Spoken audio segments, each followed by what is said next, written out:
Laetitia Born, j'ai été UX designer pendant 5 ans avant de commencer une thèse sur les méthodes de conception systémique pour essayer d'améliorer les impacts socio-environnementaux d'un service ou d'un produit numérique. Et j'ai présenté une des productions de ma recherche dans le cadre de ma thèse, qui est un jeu de cartes qui s'appelle Rebound Archetypes et qui est pour essayer de réfléchir aux effets rebonds d'une intervention qu'on va faire. Par exemple, là, on travaille sur le cas d'étude de Vinted et de Blablacar.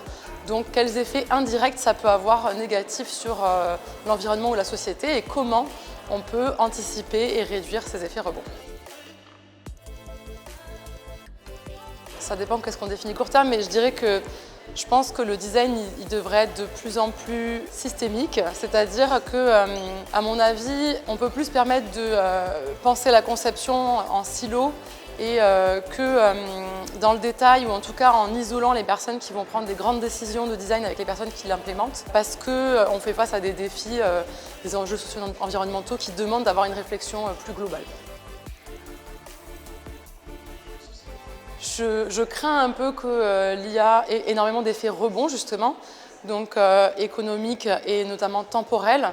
Si je peux générer une image en quelques secondes ou minutes, là où ça m'aurait demandé plusieurs jours de demander à un freelance de le faire, je vais avoir tendance à en faire beaucoup plus et à ne pas me rendre compte des impacts justement que ça va avoir de faire appel à l'IA.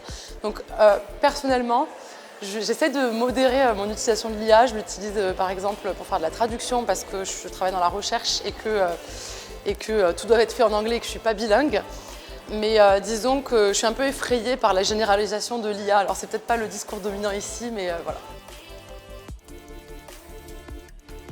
Je pense qu'il faudrait qu'il y ait, je vais encore prêcher pour ma paroisse, mais je pense qu'on a besoin qu'il y ait des réglementations et c'est déjà un petit peu en chemin, même si je m'inquiète du fait que justement les enjeux socio-environnementaux ils sont moins au centre des discussions aujourd'hui que hier, malheureusement, à cause des problématiques géopolitiques. Mais je pense qu'on allait dans la bonne direction de pousser les entreprises et les organisations à avoir une démarche où ils réfléchissent à leurs impacts de manière globale et à leur stratégie de manière globale. Et pour moi, ça, c'est quelque chose qui est vraiment le rôle du designer. Alors pas du designer dans la façon dont il est employé aujourd'hui dans une entreprise, mais en tout cas le designer en tant que profil, le fait de savoir faire communiquer des gens entre eux, de savoir utiliser des méthodes de créativité, de savoir faire de l'itératif, etc.